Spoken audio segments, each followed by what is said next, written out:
आलोकित करुवा विद्युत श्रमिकों भाग्य आज अंधार रही भावी आंदोलन को ओह्लाई विद्युत श्रमिक। 4टी विद्युत बंटन विभाग में कार्यरत विद्युत श्रमिक निज बकेया नूतन मजूरी और क्याडर रिअरेंजमेंटर सुविधार वैषयिक तालीम प्राप्त कर्मचारी को वंचित करने बारंबार श्रम विभाग द्वारस्थ होगा सुफल न मिलवा छोट छोट कारण कर्मचारी को छटई करने इत्यादि दाबी नहीं एक दिनिकिया राज्यव्यापी गणधारणा संगठन तरफ कर गणविक्षोभ विशुद्धानंद परिचय नेतृत्व में साथी देवाशीष प्रधान, प्रकाश कुमार स्वाई, मानस रणा, अजित पाल, एसके सबीर, ज्ञान रंजन बारिक और प्रियजित त्रिपाठी प्रमुख उपस्थित रही शांति श्रृंखलार सहित आंदोलन कार्यक्रम को परिचालना करते।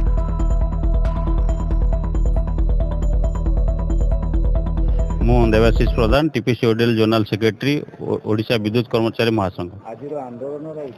आंदोलन मुख्य उद्देश्य दुईटा नहीं आम बसु गोटे है आमर जो टाटा मैनेजमेंट जो आमर श्रमिक मानकर जो विद्युत जो मजूरी निर्धारण करा जाए वेज बोर्ड रो जो तारतम्य नीति ओपीटीसीएल दीर्घ 4 मास फाइनाल करने सत्वे आज पर्यंत कौन कर्मचारी को बाक्या प्राप्य मिल पारना बारंबार आलोचना विफल होची बारंबार आलोचना होची कि तार कोई निष्कर्ष मिलूनी एवं जोटा कि श्रमिकर जोटा निज प्राप्य निजे पाइबार वंचित होची एवं तार मजूरी निर्धारण प्रक्रिया तार उचित न्याय मिल पारना एवं आउ गोटे द्वितीय मत आमर रही जे टाटा मैनेजमेंट आसला परे गोटे श्रमिक जी कि निज जीवन को बाजी लगे सब कार्यरत रोची तार कौन सी गोटे छोट मोट भूल है टर्मिनेशन बा कार्य निरंतर माने आपण बहिष्कार करुँचा आम घोर विरोध करुचु बहिष्कार पुनर्विचार करा जाऊ एवं ताकू उपयुक्त थैथान करा जाऊ कारण गोटे लोक बहिष्कार हवा परे तार पारिवारिक असुविधा तार भरण पोषण ता पिलार पाठपढ़ा बा ता मेंटल कंडीशन कौन रोचे आपण जानिथिबे एई ओडिया कर्मचारी माने दीर्घ जीवन लड़ाई करी तांकर ये आज पर्यंत ये संस्था को बंचाई रखिंट एवं यही अणओडिया टाटा अधिकारी माने आसी गोटे माने अत्यंत निष्ठुर भाव डिसमिस प्रथा आपण कर आम डिसमिस प्रथा को घोर विरोध करुचु एवं डिसमिस शब्द टाटा पावर आम हटाइबा चाहूँ 2830 हूँ आमर गोटे 2830 आगे आमर गोटे